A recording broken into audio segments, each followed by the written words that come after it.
1020 கோடி சர்ச்சை, இன்னும் அடுத்தடுத்து டெல்லி பயணங்கள் அப்படின்ற மாதிரிலாம் போயிட்டு இருக்கிற நிலையில முதலமைச்சராக அடுத்து ஒருவேளை அமர்வதற்கான வாய்ப்பு அப்படிங்கிறது மு.க. ஸ்டாலின் அவர்களுக்கு கிடைக்குமான்ற கேள்வியை முன்வைக்க வேண்டிய சூழ்நிலை இருக்கு. ஏன்னா வழக்கு தீர்ப்பு அப்படின்ற மாதிரி போயிட்டு இருக்கு.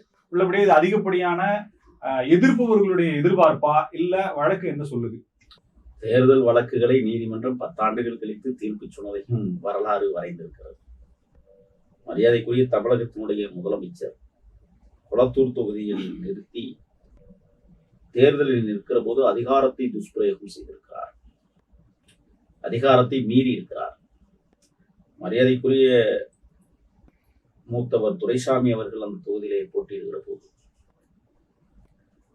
போலியான வாக்குகளை பயன்படுத்தினார்கள். திராவிட முன்னேற்ற கழக குண்டாந்தடியர் இறந்தவர்களையே உயிர்ப்பித்து ஓட்டு போட வைத்தார்கள்.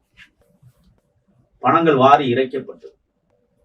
ஒரு செய்தி உங்களுக்கு சொல்லணும்னு நினைக்கிறேன். குளத்தூர் தொகுதி கருப்பர் நகரத்தின் தங்க தலைவன் அண்ணன் ஆம்ஸ்ட்ராங் அந்த களத்தில் இருந்தார்.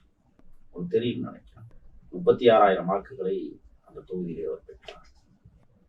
தமிழ்நாட்டின் முதலமைச்சராக இருக்கிறவர் இவ்வளவு குறைவான கிட்டத்தட்ட 2,500 வாக்குகள் வித்தியாசத்தில் தான் அவர் வெற்றி பெற்றதாக அறிவித்தார்.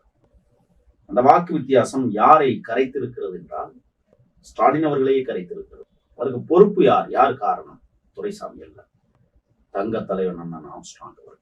அண்ணன் அங்கே நிறுத்தவில்லை என்றால் கிட்டத்தட்ட இவர் 40,000 வாக்குகள் வித்தியாசத்தில் வெற்றி பெற்றதாக தம்பட்டம் அடித்திருப்பார். இந்த வழக்கே அங்கே போயிருக்காரு.